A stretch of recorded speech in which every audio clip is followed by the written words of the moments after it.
Her heels were sinking into the icy slush when the headlights cut through the dark. She looked like she'd been standing there for hours, drenched, shivering, one hand gripping a leather briefcase like it was worth more than her life. "Need a ride?"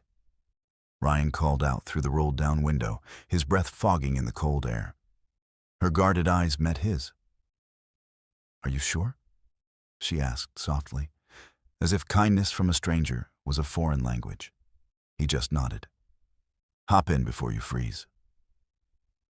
Before we dive in, drop a comment with where you're watching from, and don't forget to hit subscribe for more videos like this. Let's begin. Ryan Mitchell didn't plan on stopping. The roads were slick, his gas tank was almost on empty, and his mind was already on the next day's job interview, the one he had to nail if he wanted to keep a roof over his 8-year-old daughter's head. But something in the way she stood there in that bitter wind. It was the kind of image you couldn't just drive past and forget. She climbed in, the smell of rain and faint perfume drifting across the cab. He noticed her knuckles, red, trembling. "You're soaked," he said, glancing at the thin coat she wore. "You'll catch pneumonia out here." Her lips curved faintly. "Better than missing my meeting." Ryan tried not to stare, but she had this strange blend of elegance and exhaustion. Like she belonged in some glass-walled office downtown, not stranded on the side of a rural highway. "Where to?" he asked. She hesitated before naming an upscale district, the kind Ryan usually avoided because even parking there felt like trespassing. "That's a long way from here," he said, calculating in his head how much gas money that would eat. But when he saw her eyes dart toward the road behind them, nervous, he decided, "Don't worry about it. I'll get you there." They drove in silence for a while, the hum of the heater and the patter of rain filling the space. Eventually she spoke. "Why'd you stop for me?" "Most people wouldn't." Ryan shrugged. "Because someone should have." Her gaze lingered on him after that, thoughtful. And though he didn't know it yet, that one small choice, to pull over on a freezing night, was about to change everything in his life. By the time Ryan's rusty Ford pickup rolled past the gleaming high-rises, the city lights reflected off the windshield like scattered diamonds. She'd stayed mostly quiet, only offering short answers when he asked questions. But she kept glancing at him like she was trying to figure something out. When they stopped at a red light, she finally asked, "What do you do?" He let out a breath, his hands tightening on the wheel. "I'm between jobs. Used to work maintenance at a factory until they downsized. Got an interview tomorrow, though." "What kind of job?" she pressed. "Logistics. Small shipping company. I heard they've been expanding. It's the best shot I've had in months." She nodded, but something flickered across her face, like she knew more than she was saying. A few blocks later, Ryan spotted a small diner on the corner. "You eaten yet?" he asked. She frowned. "No, but you don't have to." "It's on me," he said simply, pulling in. "I've learned a warm meal can fix more than just hunger." Inside, the scent of coffee and grilled onions wrapped around them. The waitress, a woman in her 60s, gave Ryan a warm smile. "Two specials?" she asked, eyeing the stranger with curiosity. Ryan nodded, sliding the menu toward his passenger. "Order whatever you like." She hesitated, then ordered something simple, a bowl of soup and toast. When the food came, she wrapped her hands around the bowl like it was the first real warmth she'd felt all day. "You didn't have to stop," she murmured again. "Or feed me." Ryan leaned back. "Lady, I've been on the other side of this table more times than I can count. Someone once did the same for me when I was down. I'm just passing it forward." For a second, her composure cracked. Her eyes shimmered, and she looked away quickly. He didn't press. When they finished, Ryan paid in cash, carefully counting the bills so he'd still have enough for gas tomorrow. Then he drove her the rest of the way, stopping in front of a towering glass building downtown. "This is where you work?" he asked. She smiled faintly. "Something like that." She opened the door but paused, leaning in. "Ryan, good luck tomorrow." The way she said it felt personal, almost knowing.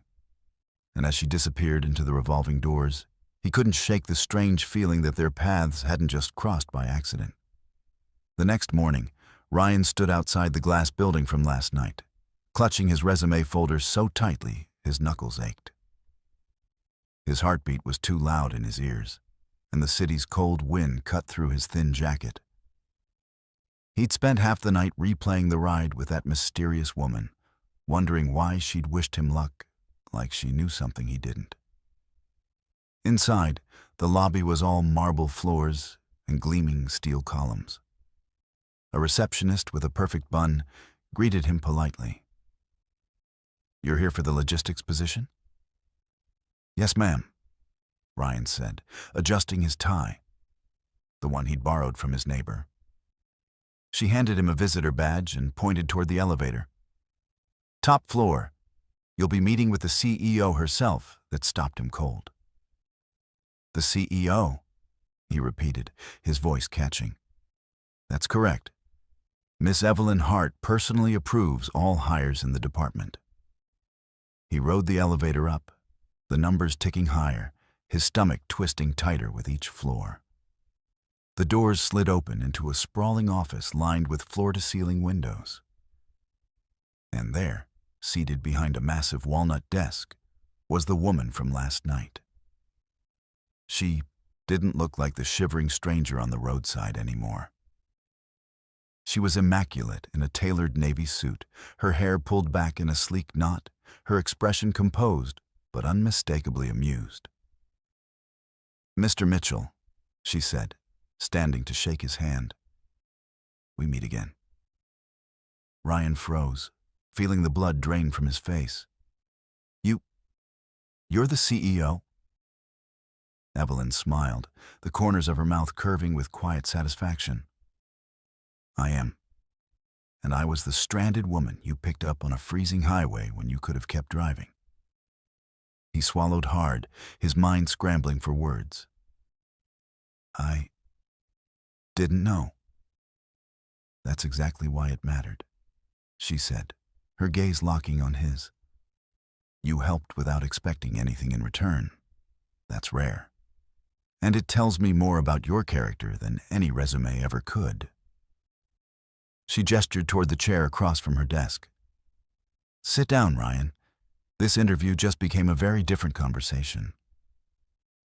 As he sank into the seat, a strange mix of dread and hope swirled inside him.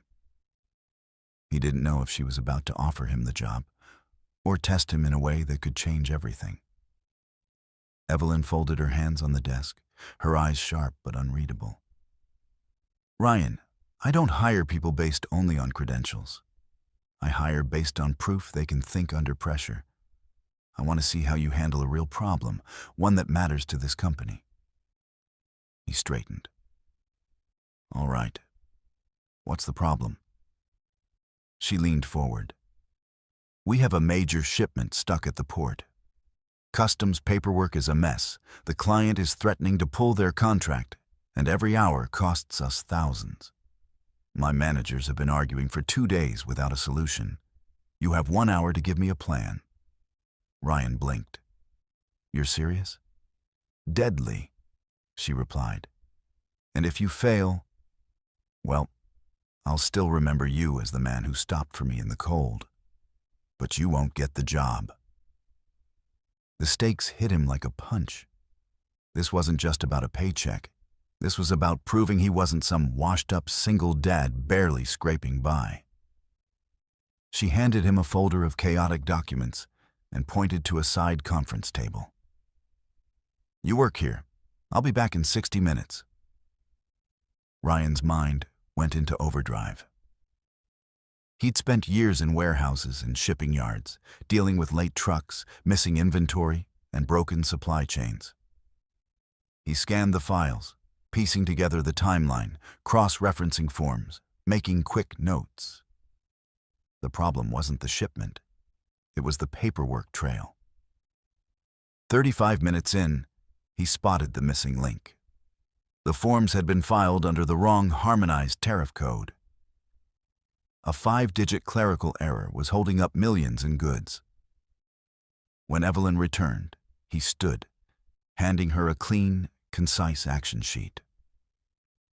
Change this code, submit it to customs electronically, and send the corrected invoice to the client with an apology discount. It'll clear in 6 hours. She read it once, then looked at him with something new in her eyes. Respect. You found the issue in under 40 minutes. He shrugged. I've been in the trenches. You learn to spot the real problem fast, or you drown. Evelyn set the file down. Ryan, I think we can skip the rest of the interview. Evelyn's words hung in the air, but Ryan didn't dare believe them yet. He'd been on the edge of hope before, only to have the rug yanked out from under him. She walked to the window, looking out over the city, her hands clasped behind her back. Last night, standing on that highway, in the cold, I had 100 options. I could have called my driver. I could have booked a car in minutes. But I wanted to see something. Something you can't see from resumes or boardroom meetings. Ryan frowned. You were testing me? In a way, she said, turning to face him. When you stopped, you didn't know I was the CEO of Hartwell Global. You didn't see an opportunity. You saw a person who needed help. That's the kind of instinct I can't train into someone. She stepped closer, her heels clicking against the polished floor. You fixed $1 million problem in under an hour. You did it under pressure, without flinching. That alone would have gotten you hired. But that ride last night, that's why I'm offering you something more than the job you applied for. Ryan blinked. More? Evelyn's lips curved into a deliberate smile. I want you as my director of logistics. The pay is triple what you expected, and it comes with full benefits, housing assistance included. I know you have a daughter. This would change both your lives. For a moment, Ryan couldn't speak. His mind flashed to Lily's face, her little hands gripping his when she asked if he'd found work yet, the nights he'd pretended not to be hungry so she could eat the last portion of dinner. Why would you trust me with that much responsibility? He finally asked. Evelyn's voice softened. Because you've already proven you take responsibility when no one's watching. And because this company needs people who understand that success isn't just numbers, it's people. Ryan swallowed hard, emotion tightening his throat. I don't know what to say. Say yes, she said simply. He let out a slow, shaky laugh. Yes. Evelyn reached into her desk, pulling out an embossed folder. Welcome to Hartwell Global, Mr. Mitchell. As he shook her hand, Ryan felt something shift deep inside. For years, life had been an uphill climb, always one bill away from disaster, one rejection away from collapse. But here, in this glass-walled office, the tide had finally turned. And it had all started with one choice: to stop for a stranger on a freezing night.